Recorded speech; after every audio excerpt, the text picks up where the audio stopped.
Let's talk about your loan estimate document. So what I want to do today is break down this really critical document that a lot of people struggle with, because anything that involves numbers, we tend to struggle with, right? Because we automatically think that it's above our head. And I'm not going to lie, even for myself, the first few times, I kind of struggle with this particular document because I think I was over trusting my lenders and my realtor. Your loan estimate document tells you your true interest rate. It gives you your closing cost. It gives you your monthly payment, and it gives you your cash to close. And I want to show you how to even compare what lenders have to offer and do an almost apples to apples comparison, because that's really one of the best way to feel confident that you are getting the best when you are buying your house. And in this particular document, there are some things that are negotiable, some things that are not, and then you have hidden costs that will sneak themselves into your loan estimate. So we'll walk through, right, a real loan estimate as well, my own, and I'll show you guys kind of how they differ from one another and how they're similar. If you are liking this whole series on real estate investing documentation, the critical documents that are part of your real estate investing journey, please do give this video a thumbs up and subscribe so that we can bless the algorithm gods to bring us more people who are interested in this message.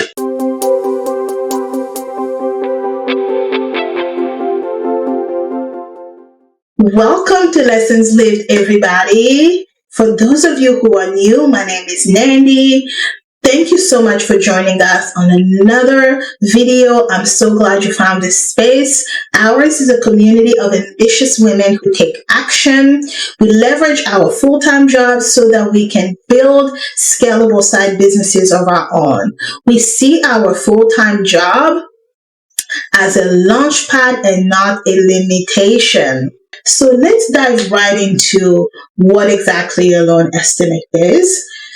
Your loan estimate is a snapshot of your loan terms, your protected payment, your cost at closing.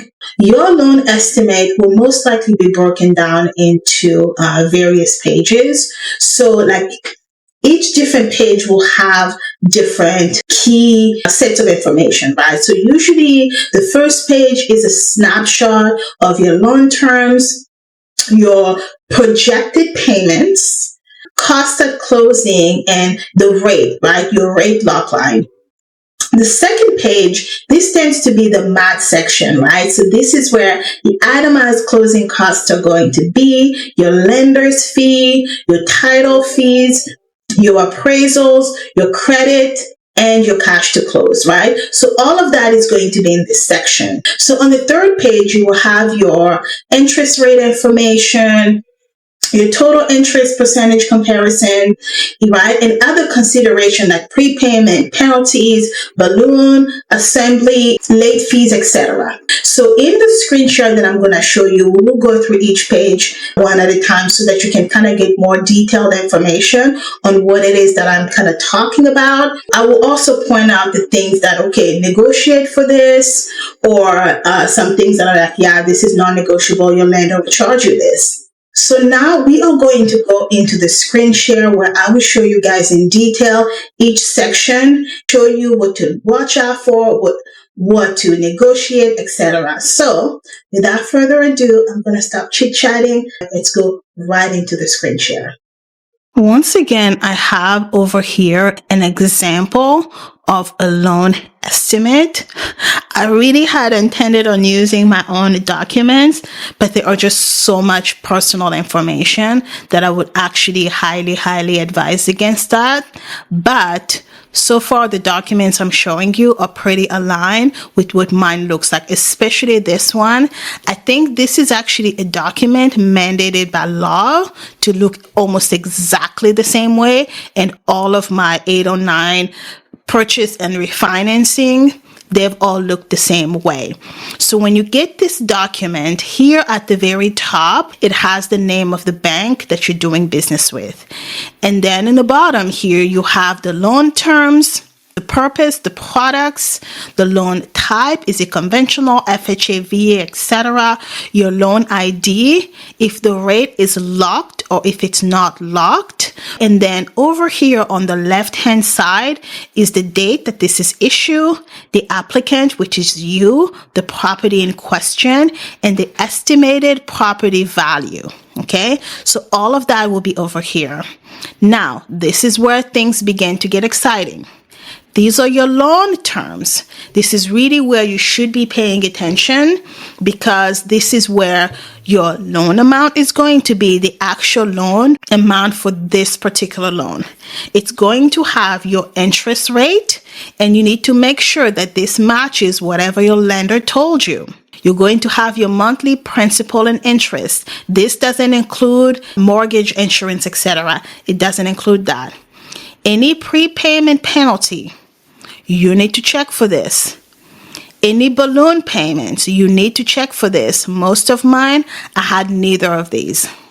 Projected payments, this is really important because this tells you how much you will be paying on the monthly basis. Principal and interest, mortgage, insurance, estimated escrow. Estimated total monthly payment, you need to check that this is accurate. You will have year one all the way to final payment. I like this because it's a big eye opener. Right?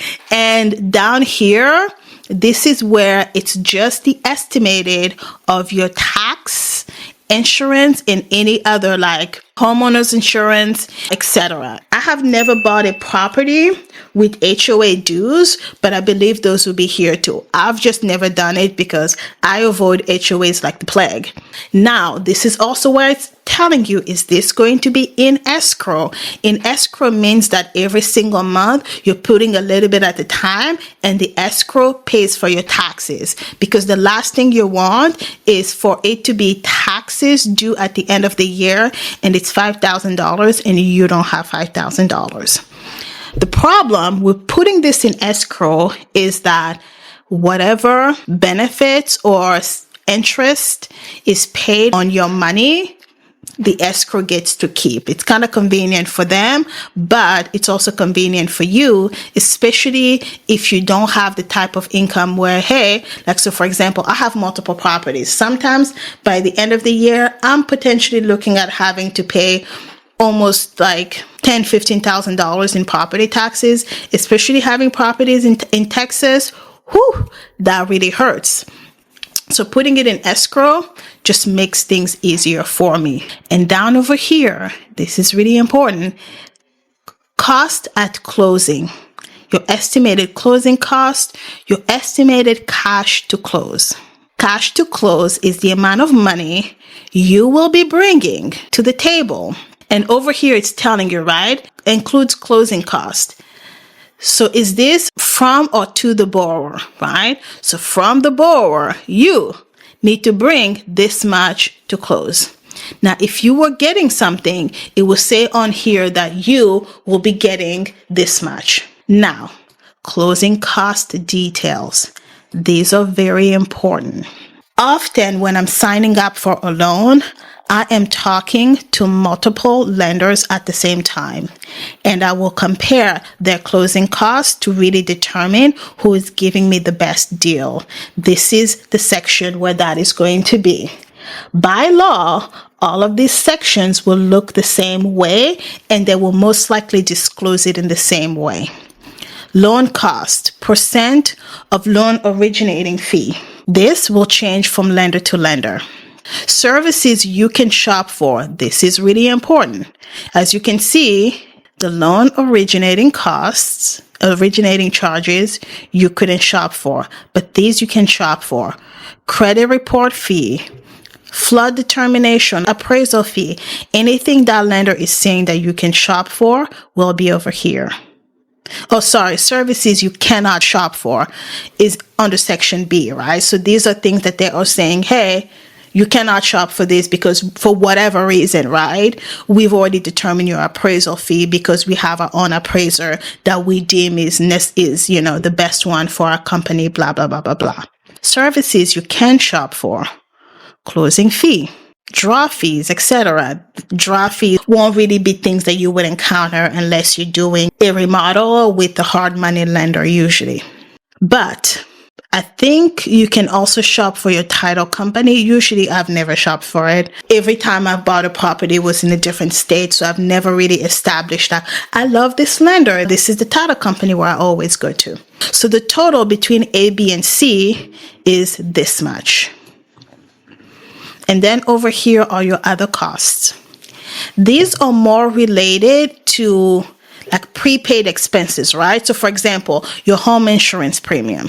Yeah, that is just like you can shop for that. But these are things that are just needed. Your prepaid interest, your property taxes, all of this information will be on here. So for example, I'm currently doing a refinance, and in that process, like, because some of this are like they have to prepay for all of these different things before you even close on your home, whether you're buying or you're refinancing, right? They needs to have your homeowner's insurance need to be paid for. Your mortgage insurance premium, especially if you don't put down 20%. Prepaid interest needs to be paid for. Your property taxes needs to be paid for. And initial escrow payment at closing, that is also over here. And anything else, like other stuff, will be on here. Your total closing, this is, you really need to keep your eye on, well, what is the total for the closing? Cash to close, this is reiterating the information that was above, but it's just giving you more details. And in the back of the page, this is when it's summarizing everything. Your annual interest rate, your total interest percentage, disclosure, your appraisal, assumptions, homeowners insurance, late payment, loan acceptance. All of that detail is here, right? So it's telling you we may order an appraisal to determine the property value and charge you for this. This is expected. If you sell or transfer this property to another person, we will not allow assumption for this loan on the original term. So if you transfer it to somebody else, they have to go through their own process. Now, it happens all the time, but where people will transfer their loan to someone else. But it's just saying that these assumptions on here won't necessarily transfer to that person. Refinancing this loan depends on your future financial institution, the property value, and the market condition. You may not be able to refinance this loan. Most of the time you can. We intend to service your loan. If so, you will make payments to us. Sometimes these loans are sold, then you will be making payment to anyone that transfer this payment to. So the most important thing I want you to be thinking about when you look at your loan estimate is the first page. You really want to look at the summary of how your projected payments are broken down. You want to make sure that the interest rate matches. And you want to come down over here and really look at the final cost, how much they're charging you in closing cost, and really scrutinize this closing detailed page and even compare it to other lenders to see which one is giving you the best deal. Because sometimes you can even get your lender to reduce some of the originating charges. So this is what your loan estimate document will look like. If you have any questions, I'm here to answer them to the best of my ability. I'm not a lender. I'm not an expert in this. I'm just somebody who has been through this process many a times. I hope you were able to get a lot of insight into this very critical key document, right? Remember to watch for missing seller's credit or earnest money that is not applied. Look for easy errors that inflate cash to close. So it's really important that you start checking for these things that could be missing in each one of these different sections. Your loan estimate is a power document. Make sure to really check all of the critical components of each one of these pages and shop what you can. Don't be afraid, and you can also work with your realtor. to double check. And my suggestion is to always work with 3 lenders minimum. If you can do more, do more. You always want to have multiple lenders because that is how you truly protect yourself. Before you go, please grab our Safe Start Blueprint. And if you're really serious about making that corporate exit strategy, the Business Mastermind is for you. 12 weeks, power-packed, full of activity, community, and support to help you take that idea into a real business plan and the revenue roadmap. All links are in the description below. And until next time, remember, every lesson you live, fuel your next power move.